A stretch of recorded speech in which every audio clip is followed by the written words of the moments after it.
Hi friends, ಎಲ್ಲರೂ ಹೇಗಿದ್ದೀರಾ? Hope ಎಲ್ಲರೂ ಚೆನ್ನಾಗಿದ್ದೀರಾ ಅಂತ ಅಂದ್ಕೊಳ್ತೀನಿ. And once again welcome back to our princess Yashvi's YouTube channel and Facebook page. So ನಾವು ಭದ್ರಾವತಿಲಿ ಶಿವರಾತ್ರಿ ಎಲ್ಲ ಸೆಲೆಬ್ರೇಟ್ ಮಾಡಿದ್ಮೇಲೆ ಫ್ರೈಡೇ ನಮ್ಮ ಹಸ್ಬೆಂಡ್ ನಮಗೆ ರಿಟರ್ನ್ ಕರ್ಕೊಂಡು ಹೋಗೋದಕ್ಕೆ ಅಂತ ಭದ್ರಾವತಿಗೆ ಬಂದರು. ಸೊ ಅದಾದಮೇಲೆ ಸ್ಯಾಟರ್ಡೇ ಮಾರ್ನಿಂಗ್ ನಾವೆದ್ದು ಇಲ್ಲಿ ಶಿವಮೊಗ್ಗದಲ್ಲಿ ಫೇಮಸ್ ಇರೋಂಥ ಮೀನಾಕ್ಷಿ ಭವನಿಗೆ ಬಂದಿದ್ದೀವಿ. ನಮ್ಮ ಹಸ್ಬೆಂಡಿಗೆ ಇಲ್ಲಿ ದೋಸೆ ಅಂದರೆ ಸಖತ್ ಇಷ್ಟ ಆ್ಯಂಡ್ ಎಲ್ಲ ತಿಂಡಿನೂ ಇಷ್ಟ. ಸೊ ಹಾಗಾಗಿ ಇಲ್ಲೇ ಬ್ರೇಕ್ಫಾಸ್ಟ್ ಮಾಡೋಣ ಅಂತ ಹೇಳಿ ಬಂದಿದ್ವಿ. ಆ್ಯಂಡ್ ಹಾಗೆ ಬ್ರೇಕ್ಫಾಸ್ಟಿಗೆ 1 ಪ್ಲೇಟ್ ಪಡ್ಡು ಮತ್ತು ಇಡ್ಲಿ, ವಡೆ, ಅವಲಕ್ಕಿ ಆ್ಯಂಡ್ ಮಸಾಲೆ ದೋಸೆ ಎಲ್ಲನೂ ತೊಗೊಂಡು ಚೆನ್ನಾಗೆ ಬ್ಯಾಟಿಂಗ್ ಮಾಡಿದ್ವಿ. ಆ್ಯಂಡ್ ಇಲ್ಲಿ ದೋಸೆ ಅಂತೂ ಚೆನ್ನಾಗಿರುತ್ತೆ, ಬಟ್ ಒಂದೊಂದು ಟೈಮ್ ಒಂದೊಂದು ಥರ ವೇರಿ ಆಗ್ತಾ ಇರುತ್ತೆ.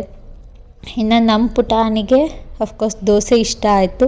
ಸೊ ಅದೆಲ್ಲ ತಿಂದ್ಕೊಂಡು ಅದಾದಮೇಲೆ ನಾವು ಕೋಟೆ ಆಂಜನೇಯ ಟೆಂಪಲಿಗೆ ಹೋದ್ವಿ. ಸ್ಯಾಟರ್ಡೆ ಆಗಿರೋದ್ರಿಂದ ಆಂಜನೇಯ ಟೆಂಪಲಿಗೆ ಯೂಶ್ವಲಿ ಹೋಗ್ತಾರಲ್ವ, ನಾವು ಕೂಡ ಹೋಗಿರಲಿಲ್ಲ. ನಾನು ಆಲ್ಮೋಸ್ಟ್ ಒಂದು 5 to 6 years ಬ್ಯಾಕ್ ಹೋಗಿದ್ದು. ನಮ್ಮ ಹಸ್ಬೆಂಡಿಗೆ ಅವ್ರಿಗೆ ಈ ಥರ ಹಳೇ ಟೆಂಪಲ್ಗಳು ನೋಡೋದಂದರೆ ಸಖತ್ ಇಷ್ಟ ಆಗುತ್ತೆ.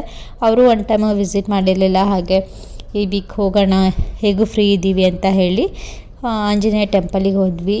ಆ್ಯಂಡ್ ಹಾಗೆ ನಮ್ಮ ಪುಟಾಣಿಗೂ ಇದು ಫಸ್ಟ್ ಟೈಮ್, ತುಂಬ ಚೆನ್ನಾಗಿತ್ತು. ನಾನು ಲಾಸ್ಟ್ ಟೈಮ್ ಹೋದಾಗ ಅಲ್ಲಿ ಪೂಜೆ ಇತ್ತು, ಅವಾಗ ತುಂಬ ರಶ್ ಇತ್ತು, ದೇವ್ರನ್ನ ನೀಟಾಗಿ ನೋಡೋಕ್ಕಾಗಿರಲಿಲ್ಲ. ಸೊ ಈ ಟೈಮ್ ನಿಧಾನಕ್ಕೆ ಹೋಗಿ ಕುತ್ಕೊಂಡು ನೋಡಿಕೊಂಡು ಬಂದ್ವಿ.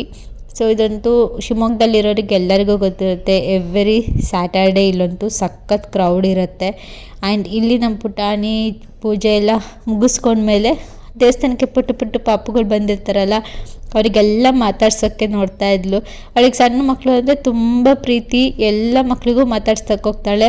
ಸೊ ಹಾಗಾಗಿ ಅವ್ರ ಪೇರೆಂಟ್ಸ್ ಕೂಡ ನಿಂತ್ಕೊಂಡು ಮಾತಾಡ್ಸೋಂತ ಬಿಡ್ತಾರೆ. ಸಣ್ಣ ಮಕ್ಳನ್ನ ನೋಡಿದ ತಕ್ಷಣ ನಮ್ಮ ಪುಟಾಣಿ ಅವಳು ಸಣ್ಣವಳು ಅನ್ನೋದೇ ಮರ್ತು ಬಿಡ್ತಾಳೆ, ಅವಳೇ ದೊಡ್ಡವಳು ಅನ್ನೋ ಥರ ಹೋಗಿಬಿಟ್ಟು ಎಲ್ಲ ಮಕ್ಕಳಿಗೂ ಮಾತಾಡ್ಸ್ತಾಳೆ. ಅದಾದಮೇಲೆ ನಾವು ಮಾರಿಕಾಂಬಾ ದೇವಸ್ಥಾನ ಇದೆ ಅಲ್ವಾ, ಅಲ್ಲೇ ನಿಯರಲ್ಲಿರೋದು, ವಾಕೇಬಲ್ ಡಿಸ್ಟೆನ್ಸಲ್ಲೇ. ಸೊ ಅಲ್ಲಿಗೆ ಹೋಗಿದ್ವಿ. ಇಲ್ಲಿ ಮಾರಿಕಾಂಬಾ ಜಾತ್ರೆ 3 yearsಗೆ ಒಂದ್ಸರಿ ತುಂಬ ಜೋರಾಗಿ ನಡೆಯುತ್ತೆ. ಶಿವಮೊಗ್ಗದಲ್ಲಿ ಇರೋರಿಗೆಲ್ಲ ಒಂದು ದೊಡ್ಡ ಹಬ್ಬನೇ ಅಂತ ಹೇಳ್ಬೋದು. ನಾವು ಜಾತ್ರೆಗೆ ಹೋಗೋಕ್ಕಾಗಿರಲಿಲ್ಲ, ಸೊ ಹಾಗಾಗಿ ಟೆಂಪಲಿಗೆ ಬಂದ್ವಿ. ಆ್ಯಂಡ್ ಇಲ್ಲಿ ಟ್ಯೂಸ್ಡೇ ಆ್ಯಂಡ್ ಫ್ರೈಡೇ ತುಂಬ ಜನ ಇರ್ತಾರೆ, ಪೂಜೆ ಎಲ್ಲ ಚೆನ್ನಾಗಿ ನಡೆಯುತ್ತೆ. ಬಟ್ ಇಲ್ಲಿ ಸ್ಯಾಟರ್ಡೇ ಆಗಿದ್ದರಿಂದ ಜನ ಕಮ್ಮಿ ಇದ್ರು. ದೇವ್ರು ಮಾತ್ರ ತುಂಬ ಚೆನ್ನಾಗಿ ಕಾಣುತ್ತೆ, ಟೆಂಪಲ್ಲು ಅಷ್ಟೇ ಚೆನ್ನಾಗಾಗಿದೆ. ಆ್ಯಂಡ್ ಹಾಗೆ ಇಲ್ಲಿ ಎದುರುಗಡೆ ಅಲ್ಲಿ ದೇವರ ಎದುರುಗಡೆ ಒಂದು ಸ್ಕ್ವೇರ್ ಥರ ಮಾಡಿ ಅದರಲ್ಲಿ ಮೇಲೆ ಹೂವೆಲ್ಲ ಇಟ್ಟಿರ್ತಾರೆ. ಅಲ್ಲಿ ಮಕ್ಕಳನ್ನ ಮಲಗಿಸಿ ಆಶೀರ್ವಾದ ಅಂದರೆ ಮಲಗಿಸಿದ್ರೆ ದೇವರ ಆಶೀರ್ವಾದ ಸಿಗುತ್ತೆ ಅಂತ. ಸೊ ಹಾಗಾಗಿ ನಾನು ಕೂಡ ನಮ್ಮ ಪುಟಾಣಿನ ಮಲಗಿಸ್ತಾ ಇದ್ದೆ. ಅವಳು ಮಲ್ಕೊಳ್ಳೋಕ್ಕೆ ರೆಡಿ ಇಲ್ಲ, ಅವಳು ಹೆದರ್ಕೊಬಿಟ್ಟಿದ್ಲು ಏನೋ ಮಾಡ್ತಾರೆ ಅಂತ. ಸೊ ಫೈನಲಿ ಅವಳಿಗೆ ಸ್ವಲ್ಪ ಕನ್ವಿನ್ಸ್ ಮಾಡಿ ಹಾಗೆ ಮಲಗಿಸಿ ಅದಾದಮೇಲೆ ಎದ್ದು ಅಲ್ಲಿಂದ ಒಂದು ಸ್ವಲ್ಪ ಹೊತ್ತು ಕುತ್ಕೊಂಡು ನಾವು ಆರಾಮ್ಸೆ ಎಲ್ಲ ದೇವರೆಲ್ಲ ನೋಡಿಕೊಂಡು ಹೊರಗೆ ಬಂದ್ವಿ. ಅದಾದಮೇಲೆ ನಾವು ಅಲ್ಲಿಂದ ಶಿವಮೊಗ್ಗದ ಮಾಲ್ ಸಿಟಿ ಸೆಂಟರ್ ಮಾಲ್ಗೆ ಹೋದ್ವಿ. ನಮ್ಮಮ್ಮಗೆ ಯೂಶ್ವಲಿ ಈ ಥರ ಮಾಲ್ಗೆಲ್ಲ ಹೋಗೋದು ತುಂಬ ಇಷ್ಟ, ನನಗೂ ಇಷ್ಟ. ನಮ್ಮಮ್ಮ ನಾವ್ಯಾರು ಇದ್ದರೆ ಮಾತ್ರ ಹೋಗ್ತಾರೆ, ಅವರಿಗೂ ಒಬ್ಬೊಬ್ಬರು ಹೋಗೋದಿಲ್ಲ, ನಮ್ಮ ಅಪ್ಪ ಅಮ್ಮ ಇಬ್ಬರೇ ಹೋಗೋಲ್ಲ. ಸೊ ಹಾಗಾಗಿ ಅವರಿಬ್ಬರಿಗೂ ಕರ್ಕೊಂಡು ಹೋಗೋಣ ಅಂತ ಹೋದ್ವಿ. ಆ್ಯಂಡ್ ಇಲ್ಲಿ ಡೆಕಾತ್ಲಾನಲ್ಲಿ ನಮ್ಮ ಹಸ್ಬೆಂಡು ಸ್ವಲ್ಪ ಏನಾದ್ರು ನೋಡೋಣ, ಅವರಿಗೆ ಸ್ವಲ್ಪ ಸ್ಲಿಪ್ಪರ್ ಬೇಕಿತ್ತು ಅಂತ ಹೇಳಿದರು. ಹಾಗೆ ನೋಡೋಣ ಅಂತ ಹೋದರೆ ನಮ್ಮ ಪುಟಾಣಿ ಅಲ್ಲೇ ಅವ್ರ ಎಂಪ್ಲಾಯ್ಸ್ ಜೊತೆಗೆ ಬಾಲ್ ಆಟ ಆಡೋಕ್ಕೆ ಸ್ಟಾರ್ಟ್ ಮಾಡಿದ್ಲು. ಆ್ಯಂಡ್ ಹಾಗೆ ಅಲ್ಲಿಂದ ಸ್ಪಾರಿಗೆ ಹೋಗಿ, ಇಲ್ಲಿ ಹೋದರೆ ಮಿಸ್ ಮಾಡಲ್ಲ ಸ್ಪಾರ್, ನಂದು almost every weekend shopping spot ಅಂತಲೇ ಹೇಳ್ಬೋದು. ಮ್ಯಾರೇಜ್ಗೂ ಮುಂಚೆ ನಾನು ಶಿವಮೊಗ್ಗದಲ್ಲಿ ವರ್ಕ್ ಮಾಡ್ತಾಯಿದ್ದೆ. ಸೊ ಹಾಗಾಗಿ ಎವ್ರಿ ಸ್ಯಾಟರ್ಡೇ ಬಂದರೆ ನಾನು ಐದರ್ ಸ್ಪಾರ್ಕ್ ಹೋಗ್ತಾಯಿದ್ದೆ, ಇಲ್ಲ ಅಂದರೆ ಬಿಗ್ ಬಜಾರ್ ಹೋಗ್ತಾಯಿದ್ದೆ. ಬಸ್ ಸ್ಟ್ಯಾಂಡಲ್ಲೇ ಇದೆ ಅಲ್ಲ ಶಿವಮೊಗ್ಗ ಬಸ್ ಸ್ಟ್ಯಾಂಡ್, ಇವಾಗಿಲ್ಲ ಬಟ್ ಮುಂಚೆ ಇತ್ತು ಅಲ್ಲಿ. ಅದು ಎಲ್ಲ ಮುಗಿಸ್ಕೊಂಡು ಹಾಗೆ ನಮ್ಮ ಅಕ್ಕ ಮನೆಗೆ ಹೋದ್ವಿ. ಅಲ್ಲಿ ಎಲ್ಲ ವೀಡಿಯೋ ಮಾಡೋಕ್ಕಾಗಲಿಲ್ಲ, ಇರೋ ಟೈಮ್ನ ಹಾಗೆ ಎಂಜಾಯ್ ಮಾಡಿಕೊಂಡು ನೆಕ್ಸ್ಟ್ ಡೇ ಸಂಡೇ ನಾವು ರಿಟರ್ನ್ ನಮ್ಮ ಮನೆಗೆ ಹೊರಟ್ವಿ. ಅಂದರೆ ಬ್ಯಾಕ್ ಟು ಬ್ಯಾಂಗ್ಳೂರ್ ಅಂತ ಬರ್ತಾ ಇದ್ದೀವಿ. ನಾವು ಮಾರ್ನಿಂಗ್ ಆಲ್ಮೋಸ್ಟ್ ಒಂದು 10 o'clock ಅಷ್ಟೊತ್ತಿಗೆ ಹೊರಟ್ವಿ. ಏಕೆಂದರೆ ಈವ್ನಿಂಗ್ ಬಂದರೆ ಹೆವಿ ಟ್ರಾಫಿಕ್ ಇರುತ್ತೆ, ಎಲ್ಲಿ ನೋಡ್ರು ರೆಡ್ ಲೈಟ್. ಅಂಡು ನೆಕ್ಸ್ಟ್ ಡೇ ಮಾರ್ನಿಂಗ್ ನಮ್ಮ ಹಸ್ಬೆಂಡ್ ವರ್ಕಿಗೆ ಬೇರೆ ಹೋಗಬೇಕು, ತುಂಬ ಟಯರ್ಡ್ ಆಗ್ತಾರೆ ಅಂತ. ಆ್ಯಂಡ್ ನಾವು ಯೂಶ್ವಲಿ ಹೋಗೋಕ್ಕೆ ಬರೋದಕ್ಕೆ ರೂಟ್ ಚೂಸ್ ಮಾಡೋದು ಯಾವುದು ಅಂದರೆ ಚನ್ನಗಿರಿ ಹೊಸದುರ್ಗ, ಈ ರೂಟಲ್ಲಿ ನಾವು ಹೋಗ್ತೀವಿ. ರೋಡೆಲ್ಲ ತುಂಬ ಚೆನ್ನಾಗಿದೆ, ಹಾಗಾಗಿ ನಮ್ಮ ಹಸ್ಬೆಂಡ್ ಈ ರೂಟ್ನೇ ಚೂಸ್ ಮಾಡ್ತಾರೆ. ಇನ್ನು ಚನ್ನಗಿರಿ ನಿಯರ್ ಹೋಗ್ತಾ ಇದ್ದಂಗೆ ಫುಲ್ ಫಾರೆಸ್ಟ್ ಫೀಲ್ ಇರುತ್ತೆ. ಅಫ್ಕೋರ್ಸ್ ಅದು ಫಾರೆಸ್ಟೇ, ತಿಕ್ ಫಾರೆಸ್ಟ್ ಇರುತ್ತೆ, ಹಾಗೆ ಅಲ್ಲಿ ಮೌಂಟೇನ್ಸ್ ಕಾಣ್ತಾ ಇರುತ್ತೆ, ಪಕ್ಕದಲ್ಲಿ ನೀರು ಹರಿಯೋದು ಕಾಣಿಸ್ತಾ ಇರುತ್ತೆ.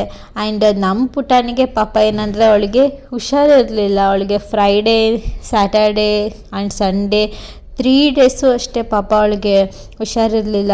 ಫುಲ್ ಮೈ ಬಿಸಿ ಆಗ್ತಾಯಿತ್ತು.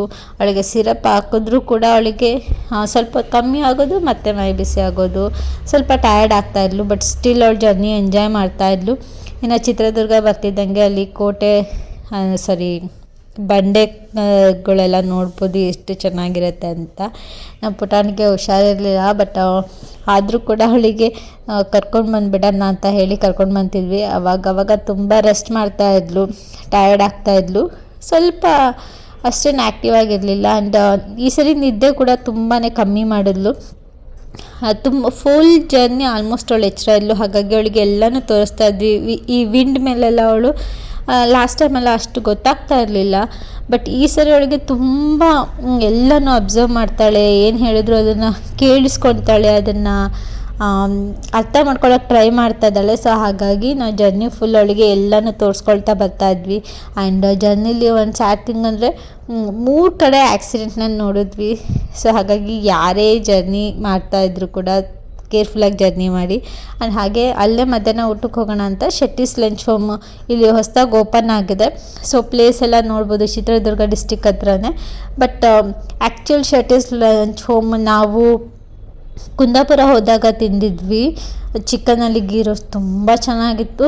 ಸೊ ಅದೇ ಒಂದು ಮೈಂಡ್ಸೆಟ್ಟಲ್ಲಿ ನಾವು ಇಲ್ಲಿಗೆ ಟ್ರೈ ಮಾಡೋಣ ಅಂತ ಬಂದ್ವಿ. ಅಫ್ಕೋರ್ಸ್ ಇಲ್ಲೂ ಕೂಡ ಚಿಕನ್ ಗೀ ರೋಸ್ಟ್ನ ತೊಗೊಂಡ್ವಿ ಆ್ಯಂಡ್ ಬಿರಿಯಾನಿ ತೊಗೊಂಡ್ವಿ, ನೀರು ದೋಸೆ, ಬಟರ್ ನಾನ್. ಬಟ್ ಯಾವುದೂ ಕೂಡ ಆ ಒಂದು ರೇಂಜಿಗಿಲ್ಲ, ಶೆಟ್ಟಿಸ್ ಲಂಚ್ ಹೋಮ್ ರೇಂಜಿಗಿಲ್ಲ. ಆ್ಯಂಡ್ ಗೀ ರೋಸ್ಟ್ ಅಂತೂ ಚೆನ್ನಾಗಿರಲಿಲ್ಲ ಸ್ವಲ್ಪನೂ. ಬಟ್ ಬಿರಿಯಾನಿ ಚೆನ್ನಾಗಿತ್ತು, ಬಟ್ ತುಂಬ ಆಯಿಲಿ ಇತ್ತು. ಬಟ್ ಸ್ವಲ್ಪ ಹೆಲ್ತ್ ಕೂಡ ನಮ್ಮದು ಸ್ವಲ್ಪ ಅಪ್ಸೆಟ್ ಆಯಿತು ಅಂತ ಹೇಳ್ಬೋದು. ಫುಡ್ನ ತಿಂದ್ಬಿಟ್ಟು ಅಷ್ಟೇನು ಚೆನ್ನಾಗಿರಲಿಲ್ಲ. ಸೊ ಆ್ಯಕ್ಚುಲಿ ನಾನು ತುಂಬ ಚೆನ್ನಾಗಿರುತ್ತೆ ಅಂತ ಹೇಳ್ಬಿಟ್ಟು ವೀಡಿಯೋ ಮಾಡಿಕೊಂಡೆ, ಹೇಗಿರುತ್ತೆ ನೋಡೋಣ, ರಿವ್ಯೂ ಕೊಡೋಣ ಅಂತ ಹೇಳಿ. ಬಟ್ ಅಷ್ಟೇನು ಚೆನ್ನಾಗಿಲ್ಲ. ಲಾಸ್ಟ್ ಟೈಮೇ ನಾನು ಟ್ರೈ ಮಾಡಬೇಕು ಅಂತ ಅಂದ್ಕೊಂಡಿದ್ವಿ, ಬಟ್ ತುಂಬ ಅಂದರೆ ತುಂಬ ಕ್ರೌಡ್ ಇತ್ತು. ಸೊ ಹಾಗಾಗಿ ಈ ಟೈಮ್ ನಾವು ಆಲ್ಮೋಸ್ಟ್ 1 o'clock ಅಲ್ಲಿ ರೀಚ್ ಆಗಿದ್ದರಿಂದ ಸ್ವಲ್ಪ ಕ್ರೌಡ್ ಕಮ್ಮಿ ಇತ್ತು. ಅವಾಗಿನ್ನೂ ಕ್ರೌಡ್ ಬರ್ಲಿಕ್ಕೆ ಸ್ಟಾರ್ಟ್ ಆಗಿತ್ತು. ಬಟ್ ಅಷ್ಟೊಂದೇನು ಚೆನ್ನಾಗಿಲ್ಲ. ಅದ್ರ ಆಪೋಸಿಟೇ ಇನ್ನೊಂದು ವೆಜ್ ಹೋಟೆಲ್ ಇದೆ, ನಾವು ಲಾಸ್ಟ್ ಟೈಮಲ್ಲಿ ಟ್ರೈ ಮಾಡಿದ್ವಿ, ಅಲ್ಲಿ ಓಕೆ ಇತ್ತು. ಸೊ ಹಾಗಾಗಿ ಇಲ್ಲಿ ಯಾರ್ಯಾರು ಶೆಟ್ಟಿಸ್ ಲಂಚ್ ಹೋಮ್, ನೀವು ಕುಂದಾಪುರಲ್ಲಿರೋ ಒಂದು ಶೆಟ್ಟಿಸ್ ಲಂಚ್ ಹೋಮ್ ಆ್ಯಂಡ್ ಹಾಗೆ ಜಯನಗರದಲ್ಲೂ ಇದೆ, ಆ ರೇಂಜಿಗೆ ಎಕ್ಸ್ಪೆಕ್ಟೇಷನ್ಸ್ನ ಇಟ್ಕೊಂಡು ಹೋಗೋದಾದರೆ ಸೊ ಇದನ್ನೇನು ಅಷ್ಟು ಎಕ್ಸ್ಪೆಕ್ಟ್ ಅಷ್ಟೊಂದು ಫುಲ್ಫಿಲ್ ಆಗಲ್ಲ. ಬಟ್ ಪ್ರೈಸ್ ರೇಂಜ್ ವೈಸು ಎಲ್ಲ ಓಕೆ ಇದೆ, ಸ್ವಲ್ಪ ಕಮ್ಮಿನೇ ಇದೆ. ನಮ್ಮ ಪುಟ್ಟನಿಗೆ ಹುಷಾರು ಇಲ್ದಿದ್ದರಿಂದ ಅವಳು ಬಾಯಿ ಸಪ್ಪೆ ಆಗ್ತಿತ್ತೋ ಏನೋ. ಅವಳು ಯೂಶ್ವಲಿ ಚಿಕನ್ ಮತ್ತು ಈ ಬಿರಿಯಾನಿ ಅಂತೆಲ್ಲ ಅವಳಿಗೆ ತುಂಬ ಇಷ್ಟ ಆಗುತ್ತೆ, ಚೆನ್ನಾಗಿ ಊಟ ಮಾಡ್ತಿದ್ಲು. ಈ ನಡುವೆ ಅವಳು ಊಟದಲ್ಲೆಲ್ಲ ಹಾಗೆ ತುಂಬ ಬಿಡೋದು ಆ ಥರ ಎಲ್ಲ ಮಾಡ್ತಿರ್ಲಿಲ್ಲ, ಊಟ ಚೆನ್ನಾಗಿ ಮಾಡ್ತಿದ್ಲು. ಬಟ್ ಭದ್ರಾವತಿಗೆ ಹೋದ್ಮೇಲೆ ಸ್ವಲ್ಪ ಅದು ಇದು ಅವ್ರ ಅಣ್ಣದ ಜೊತೆ ಎಲ್ಲ ಸೇರ್ಕೊಂಡು ಜಂಕ್ ತಿಂದಿದ್ಲು. ಅದಾದೆ ಮತ್ತು ಹುಷಾರಿಲ್ದೇ ಇರೋ ಕಾರಣ ಅವಳು ಏನು ಫುಡ್ಡು ಟ್ರೈ ಮಾಡಲಿಲ್ಲ ಈ ಸರಿ. ನೀರು ದೋಸೆ ಅವಳಿಗೆ ಫೇವ್ರೇಟ್, ಅದು ಕೂಡ ತಿನ್ನಲಿಲ್ಲ. ಸೊ ಹಾಗಾಗಿ ಇನ್ನೇನು ಮಾಡೋದು ಅಂತ ಹೇಳಿ ನಾವು ಮಾತ್ರ ಏನು ಆರ್ಡರ್ ಮಾಡ್ಕೊಂಡಿದ್ವಿ ಅದನ್ನೆಲ್ಲ ಚೆನ್ನಾಗೇ ತಿಂದ್ಕೊಂಡು ಬಂದ್ವಿ. ಆ್ಯಂಡ್ ಬರ್ತಾನೆ ಸ್ವಲ್ಪ ಸ್ನ್ಯಾಕ್ಸ್ ಕೂಡ ತೊಗೊಬಂದಿದ್ದೆ ಅವಳಿಗೋಸ್ಕರನೇ. ಶಿವಮೊಗ್ಗದಲ್ಲಿ ವೆಂಕಟೇಶ್ವರ ಸ್ವೀಟ್ ಹೌಸ್ ಇದೆ ಅಲ್ವಾ, ಅದು ತುಂಬಾ ಫೇಮಸ್ ಮೈಸೂರು ಪಾಕಿಗೆ. ಸೊ ಹಾಗಾಗಿ ಅಲ್ಲಿಂದನೇ ಸ್ವಲ್ಪ ಸ್ವೀಟ್ ಎಲ್ಲ ತೊಗೊಂಡು ಬಂದಿದ್ವಿ. ಸೊ ಎಸ್ ಫ್ರೆಂಡ್ಸ್, ಇದಾಗಿತ್ತು ನಮ್ಮ ಇವತ್ತಿನ ಲಾಗ್. ಹೋಪ್ ಈ ವಿಡಿಯೋ ಎಲ್ಲರಿಗೂ ಇಷ್ಟ ಆಗಿದೆ ಅಂತ ಅಂದ್ಕೊಳ್ತೀನಿ. ಇಷ್ಟ ಆಗಿದ್ರೆ ಪ್ಲೀಸ್ ಒಂದು ಲೈಕ್ ಮಾಡಿ, ಶೇರ್ ಮಾಡಿ, ಹಾಗೆ ಪ್ರಿನ್ಸಸ್ ಯಶ್ವಿಸ್ ಯೂಟ್ಯೂಬ್ ಚಾನಲ್ನ ಸಬ್ಸ್ಕ್ರೈಬ್ ಮಾಡೋದನ್ನು ಮರಿಬೇಡಿ. ನಾನು ನಿಮಗೆ ಸಿಗ್ತೀನಿ ಮುಂದಿನ ಲಾಗಲ್ಲಿ. ಅಲ್ಲಿವರೆಗೂ take care, bye bye, have a nice day.